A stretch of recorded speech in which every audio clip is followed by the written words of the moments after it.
नमस्कृत्य नरं चैव नरोत्तमं देवीं सरस्वतीं व्यासं ततो जयमुदीरयेत्। ओम नमो भगवते वासुदेवाय। ओम नमः पितामहाय। ओम नमः प्रजापतिभ्यः। ओम नमः कृष्णद्वैपायनाय। ओम नमः सर्वविघ्नविनायकेभ्यः।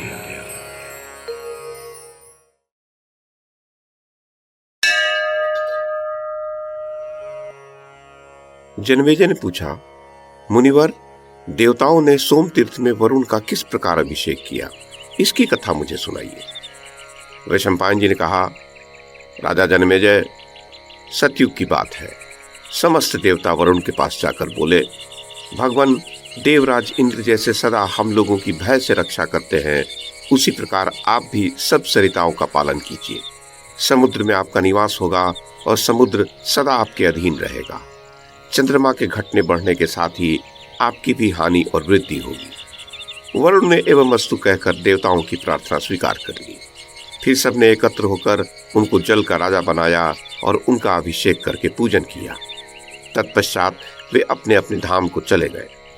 तदुपरांत इंद्र जैसे देवताओं की रक्षा करते हैं, उसी प्रकार वरुण भी नदी, नद, सरोवर और समुद्रों की रक्षा करने लगे। उस तीर्थ में पहुंचकर बलराम जी ने स्नान किया और ब्राह्मणों को दान देकर वहां से अग्नि तीर्थ गए। वहीं शमी के भीतर छिप जाने के कारण अग्निदेव किसी को दिखाई नहीं पड़ते थे।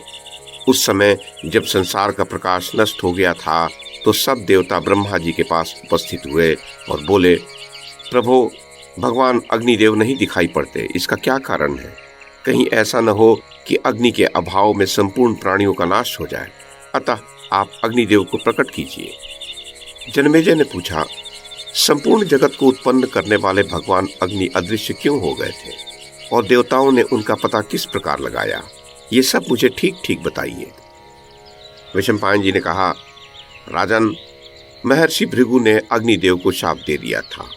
इससे अत्यंत भयभीत होकर वे शमी के भीतर छिप गए थे। उनके अदृश्य हो जाने पर इंद्र आदि संपूर्ण देवताओं ने अत्यंत दुखी होकर उनको ढूंढना आरंभ किया। ढूंढते ढूंढते अग्नि तीर्थ पहुंचकर उन्होंने अग्निदेव को शमी के भीतर छिपे देखा। उन्हें पाकर सबको बड़ी प्रसन्नता हुई। वे जैसे आए थे वैसे ही लौट गए। अग्निदेव भी ब्रह्मवादी भृगु के शाप के अनुसार सर्वभक्षी हो गए। फिर उसी तीर्थ में स्नान करने से उन्हें ब्रह्म तत्व की प्राप्ति हुई।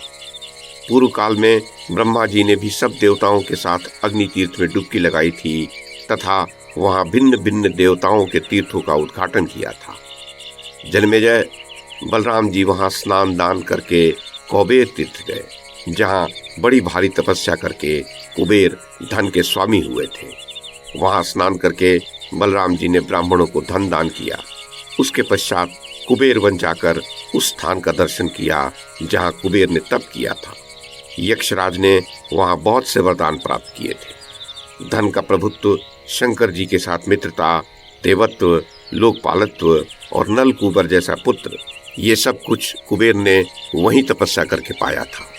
वहीं मरुदगणों ने एकत्रित होकर कुबेर का लोकपाल के पद पर अभिषेक किया और उन्हें यक्षों का राज्य तथा हंसों से जुता हुआ पुष्पक विमान प्रदान किया।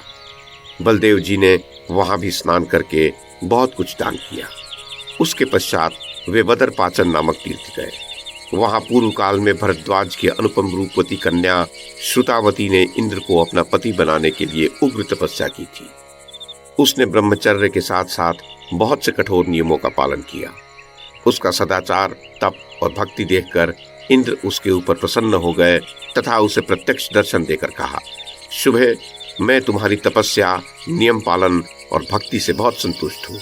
इसलिए तुम्हारा मनोरथ पूर्ण होगा और ये शरीर त्याग कर तुम मेरे साथ स्वर्गलोक में निवास करोगे। महाभागे, उस पवित्र तीर्थ में अरुंधति सहित सप्तर्षि रहा करते थे। एक दिन वे अरुंधति को वहां अकेली छोड़कर स्वयं जीविका निर्वाह के लिए फल मूल लाने को हिमालय पर चले गए।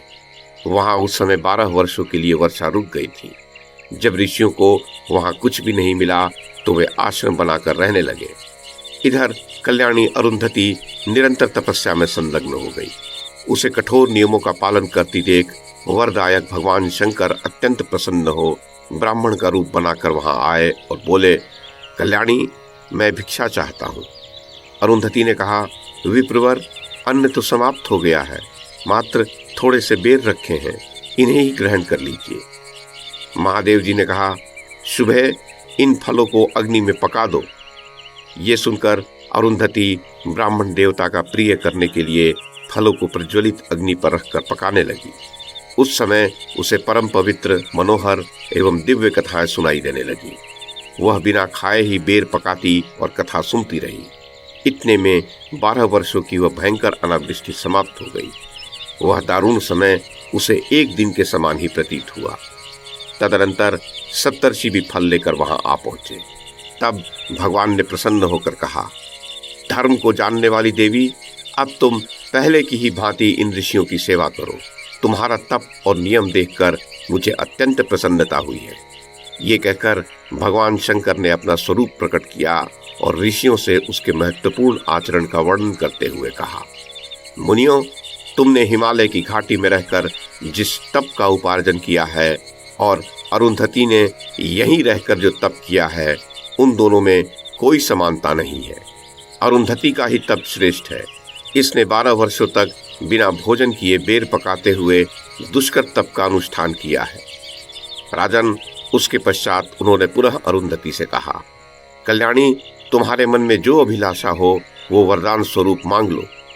तब वह बोली, भगवान, यदि आप प्रसन्न हैं तो ये स्थान बदरपाचन नामक तीर्थ हो जाए और सिद्धों तथा देवर्षियों को ये बहुत प्रिय जान पड़े।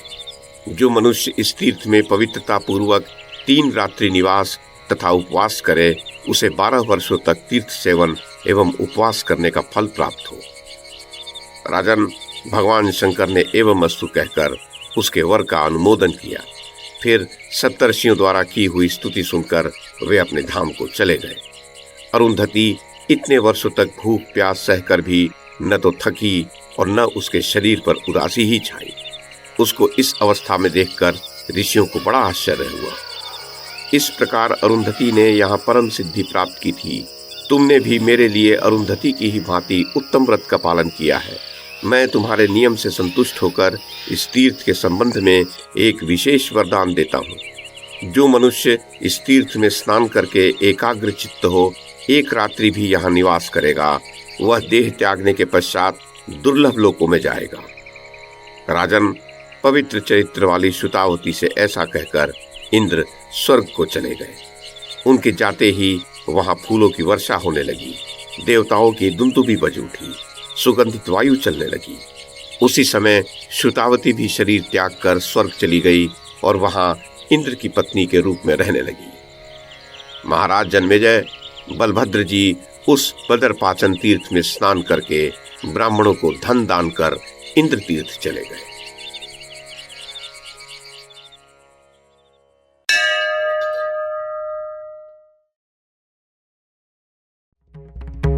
YouTube के माध्यम से महाभारत की कथा को एक श्रृंखला के रूप में प्रस्तुत करने का हमारा ये प्रयास यदि आपको सराहनीय लगा हो तो कृपया इस कड़ी को लाइक और शेयर करें, चैनल को सब्सक्राइब करें और बेल आइकन को दबाएं। साथ में अन्य लोगों को भी देखने के लिए प्रेरित करें। धन्यवाद और नमस्कार।